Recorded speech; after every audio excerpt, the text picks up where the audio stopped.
Hey, Promised Land parents. We're so glad you decided to join us for 3 questions with MOPS. We have Mary Beth Meyer here. She is the coordinator for our MOPS group here at Willow Creek. Mary Beth, why don't you tell us a little bit about MOPS and introduce other guests? Okay, MOPS has been around Willow for 5 years now. We're finishing out our 5th year and it's been amazing. It is for moms of children like birth through kindergarten. So you don't have to actually have a preschooler to join us. And we typically, when there isn't a pandemic, we meet together and have a speaker and then have table time. And we try to make our tables neighborhood tables so that you're around people that you do your real life with too, and can like meet up for play dates and just have community with other moms. We have childcare and coffee and food. Food and childcare, big draws. Yes. We'll tell you guys at the end of this how you can get involved during the pandemic. But for now, Mary Beth, you want to introduce our other guests? Yeah. So I have 4 kids and 2 animals and a husband, all sheltering in place here. Ages 8, 5, 3, 2, a puppy, and a cat. So just wild. Kristen is one of my buddies. We've been doing MOPS together from the very beginning. You want to introduce yourself? Hi, I'm Kristen, and I am the mom of 3 kiddos, a 4th grader, a 2nd grader, and a kindergartner. Crazy. And there's Robin. You want to introduce yourself, Robin? I've got 2 little boys, 3.5 and 1.5. So I'm just entering the preschool world. I love that their little coats are hanging on hooks behind you. It really gets us in the mood, I think, for... Hopefully I can start putting the winter jackets away. That's out, fingers crossed. Yeah. Well, we're so glad you guys are here. Even though we're all surrounded by a lot of kids and husbands and pets and winter coats, I think it's really easy to feel alone during this pandemic. And my hope is that during our conversation, we're going to answer a couple of questions. And my hope is that those who watch us will get to feel a little bit less alone, maybe feel understood, seen, maybe even feel a little bit more normal during all this sheltering in place stuff.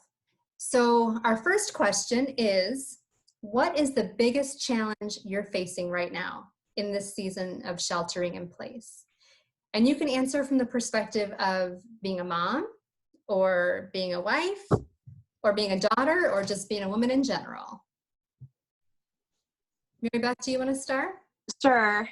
I feel like the hardest is just like balancing it all. Like, yes, we're so busy normally and we're driving off to go do things, but my kids are all in something where someone else is like the entertainment committee and I'm just the taxi driver. And now I'm everything. Like, I'm the cruise ship director and they don't want to do the same thing. And some of them need to e-learn and some of them need to not eat crayons. And like, it's just so much to balance in the middle of trying to work, trying to keep them quiet so my husband can take calls. Like, it's a lot.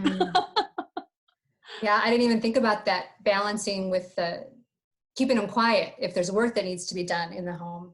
I picture jugglers with like maybe 8 balls going at once, or those plate spinners who have to keep going. Do you feel more exhausted in this season than you usually do? Absolutely. Yeah. Like, my ears aren't even getting a break because when the babies take a nap, like the older kids are like, oh, I'm going to start a YouTube channel. Like, what? No. Yep. That makes a lot of sense. Yeah. Robin, how about you? What's the hardest thing for you right now? Honestly, I mean, kind of balancing like what Mary Beth said, but really setting realistic expectations for what is just even feasible. So I've actually been starting my days with a quiet time, and I end it with asking God to show me what he wants me to do. And I've really felt a release of, you know, my house needs to look a certain way. I need to do all these crafts with my boys, which they're not super crafty anyways. They just want to get outside and play. But just being okay with what gets done and letting it be enough has been kind of like a goal, but more of letting the Holy Spirit just kind of lead it. And I feel like it's been a really refining process. So sounds like something that you have to adjust daily. Yeah. The first 2 weeks of quarantine were not good. Yeah. In all honesty. Yes. It was really rough, and I had a really bad attitude about it. But better. Yeah, this last week, just with what Kristen was kind of sharing earlier about a perspective change and choosing to change my mindset has been life-giving for me and my family. So it's been a lot better this past week. So that's great. Yeah. I want to give a commercial for changing the words from lowering your expectations to adjusting your expectations, because lowering feels so negative. Like, oh, I failed, I've had to lower my expectations. Whereas all you're doing is adjusting them to this current situation. And that's what a wise, healthy woman would do. Kristen, how about you? What's the hardest thing for you right now? Honestly, during the week, it's virtual learning for my kids. You know, I share that I have a 4th grader, a 2nd grader, and a kindergartner. And let's just say like 2 of the 3 of them can pretty much like do it on their own, or they don't have as much work as maybe the 3rd one does. And they just depending on the day and how they wake up, kind of dictates like how the virtual learning will go. So that on a daily basis has created a lot of different emotions, like anything from anger to sadness to happiness to all the descriptive words of every emotion on an emotion chart. And I am so grateful for the teachers that my kids have and how much work that they have put into setting this up for it to work. I am so grateful for that. And the fact that they also have their own kids at home doing it too. So any teachers out there that are listening, like, kudos to you and thank you for your hard work. I do wish like I had like all 4th graders or all 2nd graders or all kindergartners at home, because I think it would be a little bit easier, but that's not the case. So how'd they ever do one-room schooling back in the day? Right. All the different ages. That is a big question. Right. Yes. It's amazing. Shout out also to all working moms. Teachers, I was a teacher, so definitely teachers are the best, but all working moms who are juggling everything. It's not easy. No, not at all. But I am grateful for new mercies every morning that, you know, even though if it was a bad day the day before, that we can mind shift and trust in God to just have a different day planned out for us that next day. So. Well, let's move on to the second question. How are you caring for yourself in this season? Or are you caring for yourself in this season? Robin, can we start with you? Sure. I talked a little bit about a perspective change with the first question, but I feel like the thing that's made the biggest difference is I've chosen to start my morning by waking up before my kids get up and doing a quiet time. I've noticed that I'm calmer and I'm just ready to be around my family. So I am a little bit more tired from getting up earlier, but is it worth it though? It has been, it's other than nap time, because both of my kids still take a nap at the same time in the afternoon, which is great. That's my other me time where I can like do what I do. It has really helped just get me ready for the day mentally. That's great. And yeah, so it's been great. So I am tired, but I've noticed an incredible payoff. So yeah. Thanks for sharing that. Mhm. Kristen, I'm going to jump to you and I'm going to point out one thing you did for the last question, which I think was along the lines of self-care. You named a ton of emotions. And I think sometimes just stopping and naming our emotions is one way to pay attention to ourselves and care for ourselves. So is there another way that you're caring for yourself right now? Yeah, actually, Robin and I are yoga buddies, but we haven't been able to do yoga together. But I have actually been starting my day with like a 25-30 minute yoga practice. And it feels like such a nice way to get the morning started, the day started, because it's not a rigorous one. I'm choosing a very easy, slow one. And it's just been really helpful to just kind of ease into the day that way. Do you get it on YouTube? That's my first question. And my second is, can you do it when your kids are awake?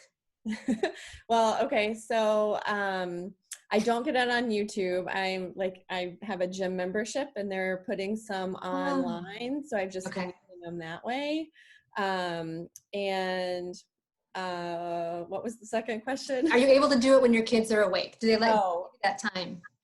So I start it in the morning and they kind of trickle downstairs. And then they kind of just let me do it and get done with it. My husband is home and he's kind of managing the breakfast routine.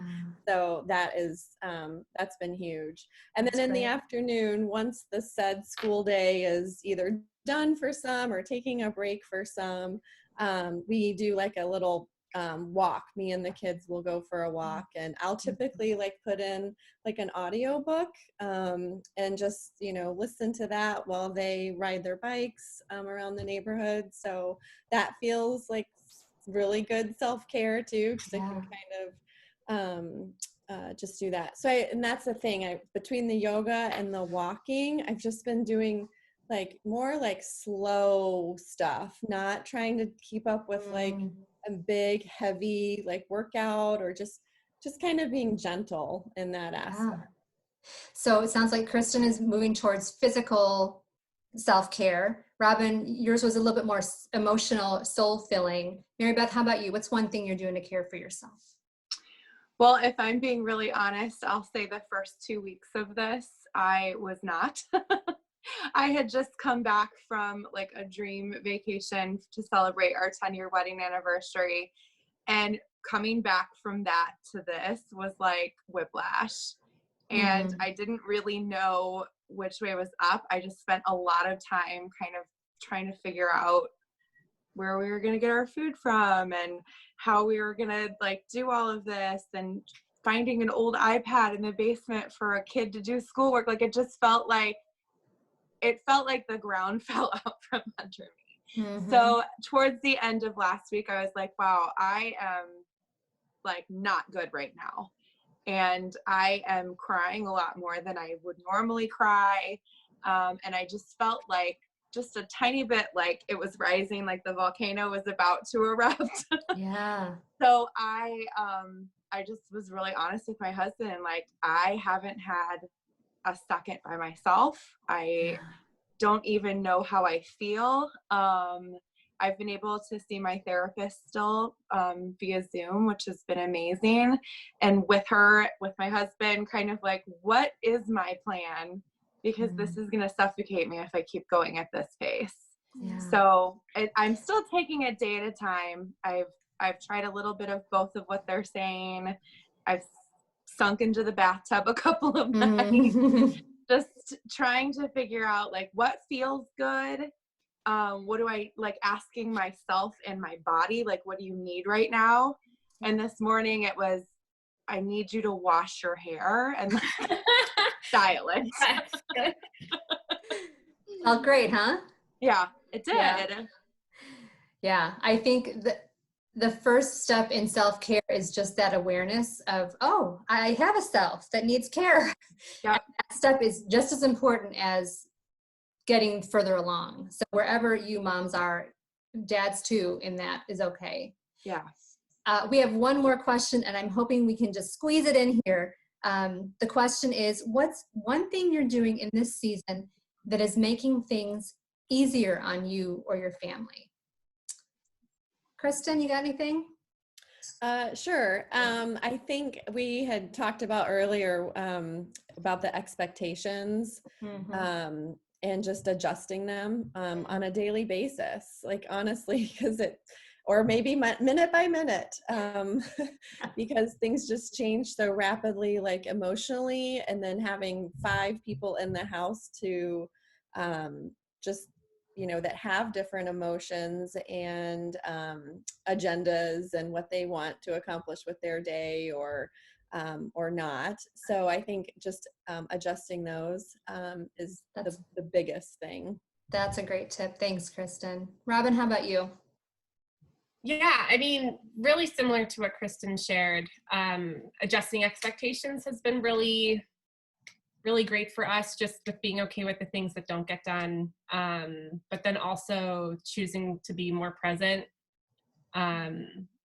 with my boys especially, and just really building in to the time I have with them, because I can either begrudge it or just really try and just have fun with them. So that is also sometimes a minute by minute thing. Just as like, I feel like it's this constant ebbing and flowing of what's the expectation? Do I need to keep it there? Or do I just need to let this go? And just let them kind of choose or dictate something and see where it goes. And sometimes it's a disaster where they're covered with water, like today when they washed their toys, and my little guy was literally soaking wet from head to toe because his big brother just splashed the hose on him for a while. Thankfully it was warm enough. But then it's some really just fun things happen too. So yeah. Sounds like you're looking for the fun even in the midst of trying to roller coaster. That's great. Thanks, Robin. Mary Beth, one thing from you that's working? Yeah, so we were looking at our house kind of like, how can we make this house work for us? And like all being home and all of a sudden needing to have an office for daddy upstairs and needing a spot to homeschool. So we rearranged our whole house. Just like a small task. And it's been so good. We turned our dining room back into a living room with a big, huge sectional from our basement. Like, we didn't spend $1 and we didn't like go buy, and we didn't make it beautiful necessarily. We just made it really functional so that we could utilize the space in our house better, just to make it like flow for all the different needs. And waking up to see my kids all cuddled up on the sectional reading together, I'm like, that's exactly what I wanted. And there's no TV in there, so they're really like connecting. I just feel like as crazy as it felt to be doing it when it was like, we have one roll of toilet paper, like what are we doing? We were rearranging, and it's been so good for our family. That's great. That's one I haven't heard yet. That's great to hear. And I'm sure every family can sit and figure out what functionality do I need? And so what adjustments can I make? That's wonderful. I want to thank you guys so much for taking the time to share from your heart about the reality of your current situation. I'm sure that all the parents who are watching and listening have their experiences a little bit more normalized. And I want to take a minute just to make sure we talk about MOPS. I know MOPS is meeting in a new way. Mary Beth, what does that look like right now? Yeah, so we started this last week doing Zoom meetings, which is so fun to pop on and see your friends all sitting there. I don't think I've seen more smiles in this whole quarantine than our first Zoom meeting. We are going to be listening to a podcast or a speaker. We'll publish that on Mondays to say, here's what we're listening to. And then Thursday nights at 8 p.m., we are meeting via Zoom. Anyone's welcomed. And we're just spending some time together, having some laughs, having some time around the table to talk with other moms, and just spending good quality grown-up time when the kids are basically in bed. It's just a free-for-all. It's really fun. That's fantastic. I know there are probably lots of Promised Land moms, especially the working moms, who haven't been able to attend. So we're going to be posting information on our social media and in my newsletter, so you can get the links to each MOPS meeting. And Robin, I understand you're a section leader. Yes, my husband and I are section leaders for 205 at 9 o'clock on Sunday mornings. And really our affinity is married couples, young families. And the whole thing is it takes a village. We really can't do it alone. And I don't think any of us really want to do it alone either. So our goal, or just our heart behind it, is to help build that village. So Robin, maybe you can give me some information that I can also put up in the newsletter. So if families are looking for a section to connect to, they can reach out to you. Yeah, absolutely. Great. And Promised Land parents, I just want to thank you for joining us again. Whatever you are doing, whatever you have done today, this week, it's enough, because you are working your best to love and care for your kids. And that's all anyone can ask of you. So we'll see you again soon. Bye.